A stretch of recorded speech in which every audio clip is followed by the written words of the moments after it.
Nunca olvidaré aquel día. Estaba parada frente a la nevera, con las manos temblando, viendo como mi nuera guardaba la compra que acababa de hacer. Yo solo tenía una botella de agua y un poco de pan duro en mi bolsa. No toque mis cosas, por favor, mi Dios sin maram.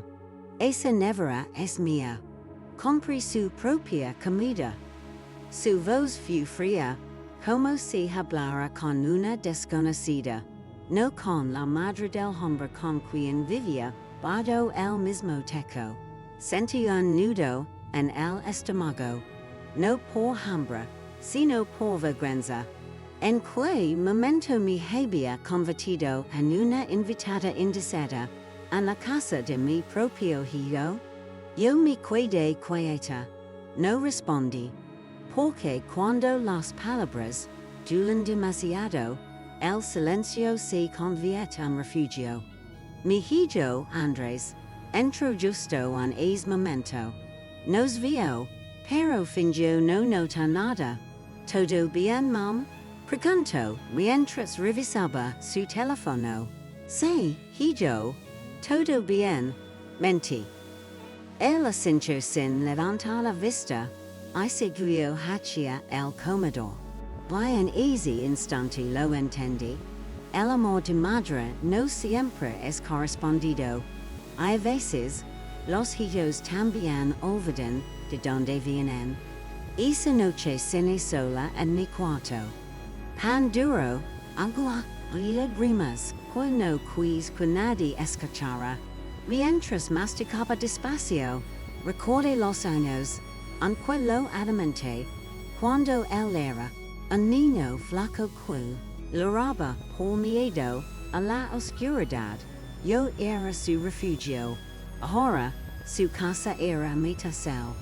Pero no sabía que aquella frase, esa nevera es mía, iba a ser el principio de algo mucho más grande. Algo que cambiaría nuestras vidas para siempre. Porque el destino, cuando se cansa de ver injusticias, siempre encuentra una forma de devolver las lágrimas convertidas en sorpresa. Lo que mi nuera no sabía era que yo no siempre fui la mujer humilde frente a ella. Había cosas que preferí callar, historias que había enterrado junto con mi pasado. Pero pronto, todo saldría a la luz. El día que decidí marchar, ella lloró. No por culpa, sino por algo mucho más profundo. Por darse cuenta demasiado tarde de quién era realmente la mujer a la que había humillado. Y así comenzó todo, con una nevera. Hay una frase que me partió el alma. Mi nombre es Elena, tengo 64 años. Y durante casi toda mi vida creí que el amor y el sacrificio eran suficientes para mantener unida alguna familia. Fui costurera desde joven. Mi esposo Julian murió hace ya 8 años, y desde entonces me dediqué por completo a mi hijo Andrés. Nunca tuvimos mucho, pero en nuestra casa Jones faltó un plato de comida ni una sonrisa. Yo le cosía sus uniformes del colegio, le preparaba sus meriendas, lo esperaba despierta cada noche, incluso cuando ya era un hombre hecho y derecho. Siempre pensé que cuando él formara su propia familia, tendría espacio también para mí, que seguiría siendo, de algún modo, su hogar. Pero la vida tiene una forma cruel de probar cuánto valen tus ilusiones. Cuando Andrés conoció a Patricia, su futura esposa, me alegré sinceramente.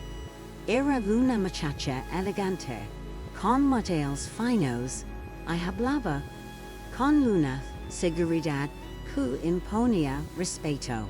Yo la recibí en mi casa con los brazos abiertos, porque en ella la posibilidad de que mi hijo no se sintiera solo. El problema fue que Patricia nunca me vio como parte de su familia. Me observaba con esa mirada capaz, la de quien evaluación de su palabra. Todo lo que hacía parecía molestar al ola de mi comida, mis hábitos sencillos, mis canciones viejas mientras cocinaba. Mam, Patricia es diferente del tiempo, indica Andrés. Está acostumbrada a otra forma de vida. Del tiempo, repite yo en silencio. Baile de años, enteros de paciencia. Cuando la empresa de Andrés quebró, fueron momentos difíciles. Perdieron su casa. I fue entonces cuando ellos me pidieron mudar con ellos al un pequeño apartamento que Patricia había heredado. Yo pensé que sería un nuevo comienzo, que juntos podríamos levantarnos. Pero desde el primer día que crucé esa puerta, su que me estaba metiendo en un lugar donde el amor no tenía espacio. Patricia marcó límites invisibles. Este es nuestro cuarto. Usted puede usar es baño. No toque esto, no use aquello. Yo, toda mi vida había tenido mi propio hogar, me convertí en una huésped que debía pedir permiso hasta para calentar agua. Aun así, trataba de mantener la calma. Le cocinaba a mi hijo sus comidas favoritas. Aunque Patricia siempre hacía algún comentario. Eso tiene mucha grasa. Andresia, no come esas cosas. Yo solo sonreía. Aprendí que discutir con quien no tiene corazón es como gritar al viento. Nadie te escucha. Con el tiempo, Andrés comenzó a cambiar. Ya no me hablaba con la misma ternura. Pasaba mis tiempo fuera, y cuando estaba en casa, era Patricia quien dominaba cada conversación. Ella lo manejaba con sutileza, una caricia, una cuida, una lágrima bien puesta. Yo observaba todo desde la distancia, con una mezcla de tristeza y resignación. Hasta que un día, Patricia comenzó a guardar la comida con candado. Sí, con candado. Instaló un pequeño cerrojo en la puerta de la nevera. Cuando la confronté, su respuesta fue lo que me marcó el alma. Esa nevera es mía, Elena. Compré su propia comida. Lo dijo con una sonrisa tan tranquila, como si estuviera hablando a una sirvienta. Esa noche no pude dormir, no por hambre, sino por dignidad herida. Yo sabía que algo debía cambiar, pero lo que nadie imaginaba era que mi silencio escondía un secreto. Uno que pronto saldría en la luz y pondría a Patricia de rodillas. A partir de aquella noche, todo cambió. El sonido del candado en la nevera se volvió parte de mi rutina, un recordatorio metálico de que ya no tenía lugar en esa casa. Me despertaba temprano para no cruzar con Patricia. Preparaba mi café instantáneo y me quedaba mirando por la ventana, tratando de recordar en qué momento perdí mi hogar. Andrés salía temprano, con el seno fruncido y el teléfono en la mano. Apenas me daba un beso rápido en la mejilla, de esos que no significan nada. Yo trataba de ocultar mi tristeza, pero el alma no sabe mentir. Mis ojos lo decían todo. A veces pensaba en él, pero ¿Adonde? Había vendido mi casa años atrás para ayudar a Andrés a poner su negocio, el mismo que luego quebró. Todo lo que tenía, mi dinero, mis recuerdos, mi vida, lo había entregado por amor. Y ese amor ahora me mantenía prisionera entre cuatro paredes, donde sobraba el silencio.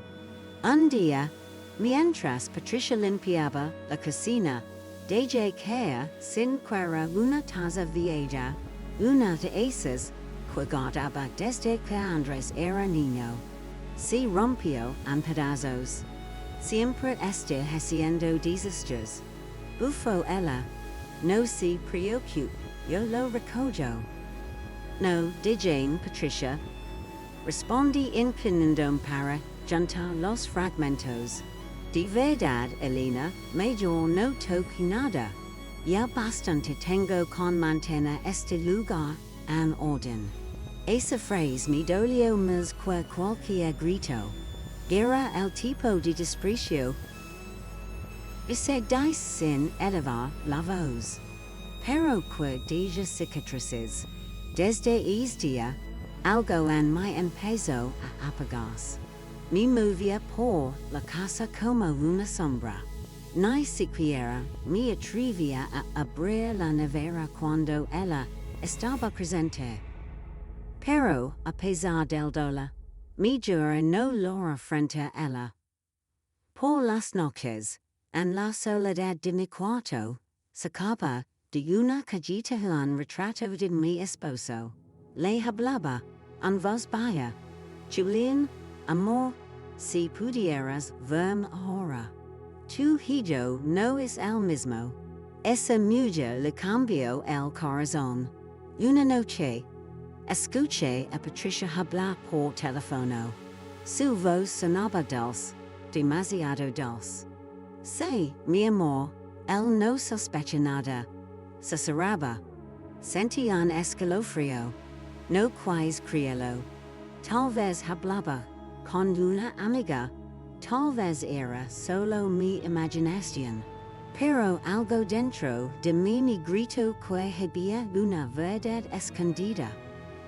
Al día siguiente, noté que Patricia salía cada tarde a hacer compras, pero regresaba con las manos vacías y el perfume distinto. Yo callé. Aprendí que el silencio puede ser más poderoso que las palabras.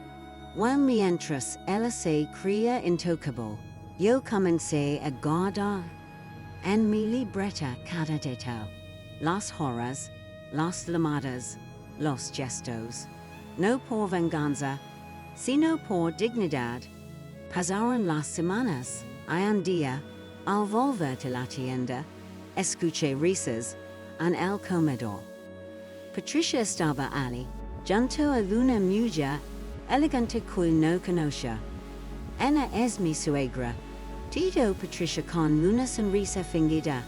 Todavía vive con nosotros, pero pronto tendrá que buscar otro lugar. Las dos rieron. Y esa fue la gota que derramó el vaso. Esa noche no dormí. Me quedé mirando la pared hasta que amaneció. Decidí que era hora de recordar a esa mujer quien era yo realmente. No la humilde costurera, no la madre silenciosa, sino la verdadera Elena, la mujer que había construido más de lo que ella podía imaginar. El destino me había dado una lección amarga, pero también una oportunidad para poner las cosas en su lugar. Y sin que nadie lo supiera, ese mismo día empecé a preparar mi sorpresa. Durante días, fingí no saber nada. Patricia seguía con su rutina. El candado en la nevera, las salidas misteriosas, su sonrisa enseada. Pero detrás de esos ojos, había algo que no podía ocultar. Culpa. Una noche, mientras lavaba los platos, Note su telefono vibrando sobre la mesa. La pantalla se incendió por un segundo. Lo suficiente para leer un mensaje. Te extraño, mi amor. No puedo esperar a verte mañana. El remitente no era mi hijo. Mi corazón se detuvo. Sentí una mezcla de tristeza y rabia, pero respiré hondo. No podía actuar sin pensar. Si algo había aprendido en la vida, era que la verdad necesita su momento justo para ser revelada. Al día siguiente, la observé desde la ventana mientras salía. Tomé mi bolso, esperé unos minutos y la seguí a distancia. Camino por la avenida, mirando de lado a lado, hasta entrar a un café elegante. Me escondí detrás de una planta, temblando. Allí estaba él, un hombre de traje, más joven que Andrés. Sonreían se tocaban las manos. A cuando se besaron, sentí que una parte de mí se rompía. Regresé a casa en silencio. Esa noche, cuando Andrés llegó del trabajo, intenté hablar con él. Hijo, necesito contar algo. Mam, por favor, no empieces. Dijo sin mirar. Estoy cansado. Es importante. Siempre es importante. Pero lo único que haces últimamente es cuidar de Patricia. Ella me lo dice todo el tiempo. Sus palabras me cortaron el alma. Me di cuenta de que ella me había pintado como la villana, la pobre suegra entrometida, la vieja amargada, que inventa historias. No insistí. Lo abraqué, aunque él no correspondió. Esa noche, entre lágrimas, decidí que no volvería a hablar, actuaría. Comencé a planear con calma. Fui a una amiga de la infancia, Clara, quien trabajaba en un despacho de abogados. Le conté todo. Elena, si lo que dices es cierto, es hombre podría estar involucrado en algo muy serio, medido. Esa mujer no solo está engañando a tu hijo, puede que lo esté utilizando. Clara tenía razón. Patricia había cambiado mucho desde que Andrés heredó una pequeña propiedad de su padre, una finca en las afueras. Había insistido en poner todo a su nombre por comodidad. Ahora entendía por qué. Durante una semana, Clara me ayudó a reunir pruebas discretamente. Fotos, mensajes, registros, todo estaba allí. Y mientras tanto, yo seguía fingiendo normalidad. Cocinaba, sonreía, soportaba sus desprecios. Cada palabra suya era un clavo más. Pero cada silencio mío era una promesa. Muy pronto todo cambiaría. Una tarde, Patricia llegó tarde a casa. Andrés la esperaba preocupado. ¿Dónde estabas? Preguntó. En el supermercado, respondió con naturalidad. ¿Con ese vestido? Dije yo con calma. Ella me lanzó una mirada afilada, como si mis palabras fueran un cuchillo. No se meta en lo que no le importa, Elena. Tienes razón, le respondí. Pero pronto todo esto deja de importar. Esa noche, mientras ella dormía, imprimí las fotos y las guardé en un sobre. Al amanecer, salí de casa sin que nadie me viera. Mi corazón latía rápido. Sabía que debe sería el principio del fin para ella. No buscaba venganza, buscaba justicia y un poco de paz. Y aunque todavía no lo sabía, mi sorpresa, lo solo la haría llora a ella. También cambiaría el destino de toda la familia. Los días siguientes fueron una prueba de resistencia. Patricia seguía jugando su papel a la perfección. Preparaba cenas para Andrés y sonreía y cada vez que yo entraba en la habitación, su expresión cambiaba a una mezcla de desprecio y satisfacción. Sabía que su victoria era temporal. Yo tenía algo que ella no, paciencia y pruebas. Una mañana, mientras tomaba mi café, Andrés vio con expresión seria. Mam, he estado pensando. Quizás sería mejor si te nudas con tía Clara por un tiempo. El mundo se me vino abajo por un instante. Te pidió hizo Patricia. El dudo, solo creo que sería más tranquilo para todos, para ella, quis decir. No quis discutir. Lo abraque como si fuera la última vez. Est bien, hijo. Si eso los hace felices, lo haré. Esa misma tarde empecé a empacar.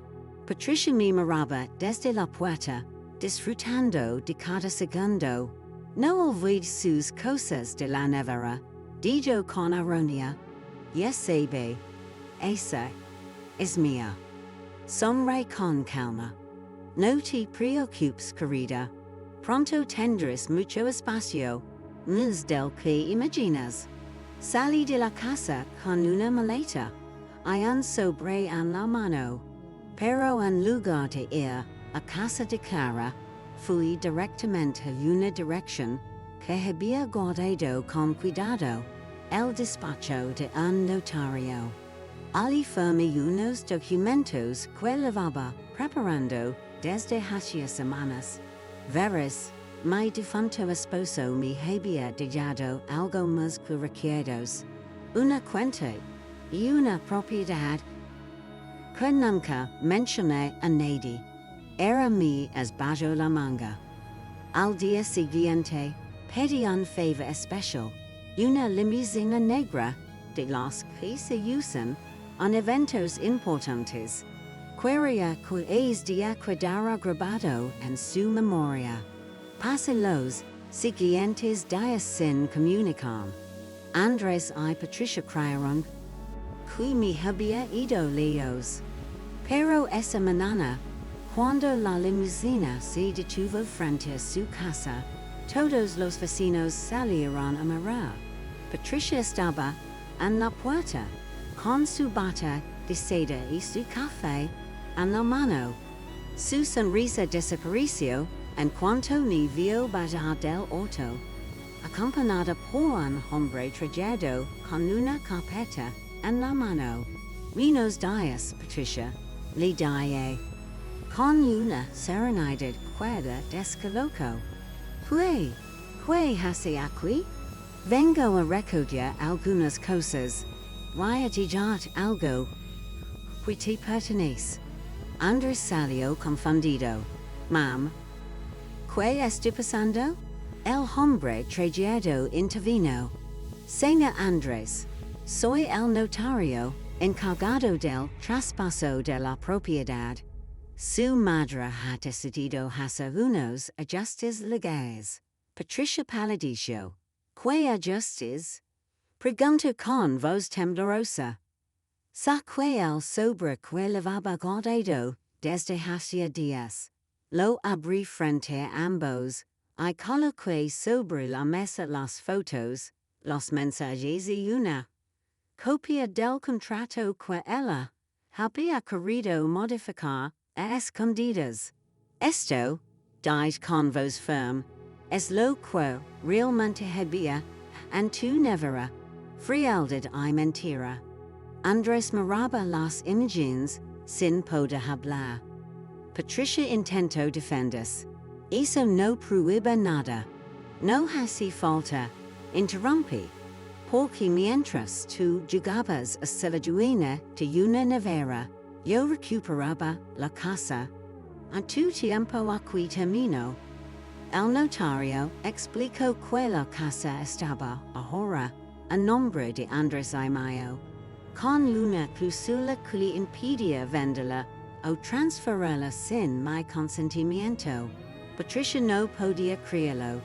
Su arrogancia se derrumbó en cuestión de segundos. Yo solo querías control Patricia.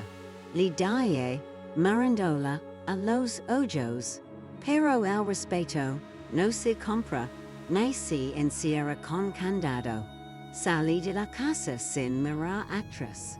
La limusina me esperaba afuera. Antes de subir, vi por el espejo como ella rompía en llanto. No de tristeza, sino de impotencia. Esa fue mi verdadera victoria, no humillarla, sino mostrar que la vida siempre devuelve lo que das. Mientras el auto se alejaba, cerré los ojos y sonreí. Por primera vez, en mucho tiempo, me sentí libre. El camino de regreso fue silencioso. Solo se escuchaba el leve zumbido del motor de la limusina y el eco de mis pensamientos. Nunca imaginé que la vida me devolvería la dignidad de esa forma, no con gritos ni venganza, sino con serenidad y justicia. El chofer me dedo frente a un pequeño café en el centro. Pedí un té y me senté junto a la ventana. Por primera vez, en mucho tiempo, respiré sin miedo. Pero mi corazón todavía dolía, no por Patricia, sino por Andrés. Mi hijo había permitido que el orgullo lo cegara, y aunque la verdad había salido a la luz, el amor de madre no conoce rencor. Mientras revolvía el té, sonó mi teléfono. Era Andrés. Dudé unos segundos antes de responder. Sí, hijo. Su voz temblaba. Mam, ¿podemos hablar? Una hora después, lo vi entrar al café. Tenía los ojos rojos y las manos temblorosas. Se sentó frente a mí, sin decir palabra. Lo siento, susurró al fin. No sé en qué momento permití que todo se saliera de control. Yo lo miré con ternura. Andrés, la vida nos enseña de maneras duras, pero lo importante no es el era, sino lo que hacemos después. Él bajó la cabeza. Te fallé, mam. Te saqué de tu casa. Ay, ella. No hables más de eso, hijo. Lo interrumpí suavemente. No fue solo culpa tuya. Cuando alguien manipula el corazón, cuesta ver la verdad. Andrés empezó a llorar. ¿Podrás perdonarme? Le tomé las manos. Siempre te perdoné. Solo necesitaba que tú volvieras a mirarme como antes, como tu madre, no como un estorbo. Por primera vez, en mucho tiempo, lo sentí presente. El mismo niño que me abrazaba cuando tenía miedo, el mismo joven que permitió cuidar de mí. Y entonces comprendí que el perdón no era un regalo para él, sino una liberación para mí. Mientras hablábamos, Patricia entró al café. Venía despeinada, con los ojos hinchados. Se acercó despacio, sin su air de superioridad. Señora Elena, dijo, apenas en un hilo de voz. Yo. Quiero pedir disculpas. Guardé silencio. Ella bajó la mirada. No sé en qué momento me convertí en alguien que desprecia. Tenía miedo de perderlo todo, y terminé perdiéndolo igual. Sus palabras sonaban sinceras. Por un instante, vi en ella a una mujer rota, no a una enemiga. Patricia, li died, la vida no castiga, encina, y a veces, las lecciones duelen mis que los castigos. Ella asintió con lágrimas, en los ojos. Gracias por no human arm. No necesitaba hacerlo, respondí. Tú sola entendiste lo que significan tus actos. Nos quedamos en silencio. Andrés tomó la palabra. Mam. Quiero que vuelvas a casa. Esta vez, ser tuya también. Sonreí. No hijo. El ciclo terminó. Ahora necesito un espacio solo mío. Uno donde pueda volver a empezar.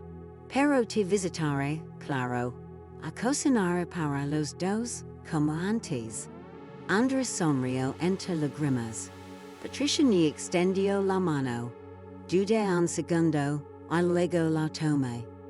Fue un gesto breve, pero suficiente para cerrar la herida. Salí del café con el alma liviana. El sol caía sobre la ciudad, pintando las calles con tonos dorados. Mientras caminaba, pensé en todo lo vivido. El desprecio, la soledad, la injusticia, todo había sido necesario para recordar quién era. A veces, la vida nos encierra en una nevera emocional, fría y oscura, para que aprendamos a salir de ella por nosotros mismos. Y cuando finalmente lo hacemos, el aire se siente más puro. Y el corazón más libre. Pasaron algunos meses desde aquel día. Mi vida había cambiado por completo. Ya no despertaba con miedo al sonido del candado, en la nevera ni caminaba de puntillas para evitar miradas de desprecio. Ahora, cada mañana, abría las ventanas de mi nuevo hogar, un pequeño apartamento frente al mar, y dejaba que el viento salado me recordara que estaba viva, que todavía quedaban amaneceres por disfrutar. La primera noche que dormí allí no podía dejar de sonreír. El silencio que antes dolía, ahora era paz. No era soledad, era libertad. Empecé a tejer otra vez, como lo hacía cuando Andrés era niño. Las manos, aunque torpes por los años, recordaban cada movimiento. Ante cada punto y cada hilo, iba reconstruyendo no solo una bufanda, sino los pedazos de mi alma. De vez en cuando, Andrés venía a visitarme. Ligaba con flores, a veces con Patricia. Sí, con ella. Habían empezado terapia, me dijo, y por primera vez, los vi caminar juntos, no como antes, por apariencia, sino por voluntad. Ya no vi a Patricia aquella mirada altiva. Ahora tenía una mirada cansada, pero sincera. Y aunque el pasado no se borra, el perdón suaviza sus bordes. Una tarde, mientras tombamos té en el balcón, Andrés me preguntó, Mam, ¿cómo pudiste mantener tan fuerte? Sonreí, mirando el horizonte. Hijo, una mujer se rompe muchas veces en la vida, pero si cada pedazo aprende a más, entonces no se destruye, se transforma. Guardo silencio. Creo que por fin comprendió todo lo que había detrás de mi calma. El mar rugía con fuerza, como si celebrara mi pequeña victoria. Y en ese sonido entendí que la vida no se trata de ganar o perder, sino de reconstruirse con dignidad después de cada caída. Esa noche, al cerrar los ojos, recordé cada etapa, la humillación, la tristeza, la impotencia, pero también la esperanza. La figli la fuerza silenciosa con mi impuggeron levantam. Porc no si tratta di venganza, sino di amor propio. Porque cuando alguien te cierra una puerta, la vida abre una ventana con vista al mar. Días después, recibí una carta inspirada. Era de Patricia. La abrí con manos temblorosas. Querida Elena, gracias por no responder al odio con odio. Gracias por mostrar que la dignidad no grita, se demuestra. Estoy aprendiendo a ser una mejor mujer, una mejor esposa, y tal vez, algún día, una buena madre. Si logro hacerlo, ser gracias a ti. No pude evitar llora, no de tristeza, sino de gratitud. Esa carta fue el cierre perfecto a una historia. Empezó con un candado, y terminó con un perdón. Me levanté, caminé hacia la playa, y dejé que el agua fría tocara mis pies. El horizonte brillaba, en tonos dorados, y sentí que mi esposo Julian me sonreía desde algún lugar. Lo logré, amor, susurré, recuperé mi lugar en el mundo. Mientras el sol desaparecía, supe no era el final, sino el comienzo de una nueva vida. Una donde la nevera ya no guardaba frialdad, sino recuerdos dulces de amor, coraje y esperanza.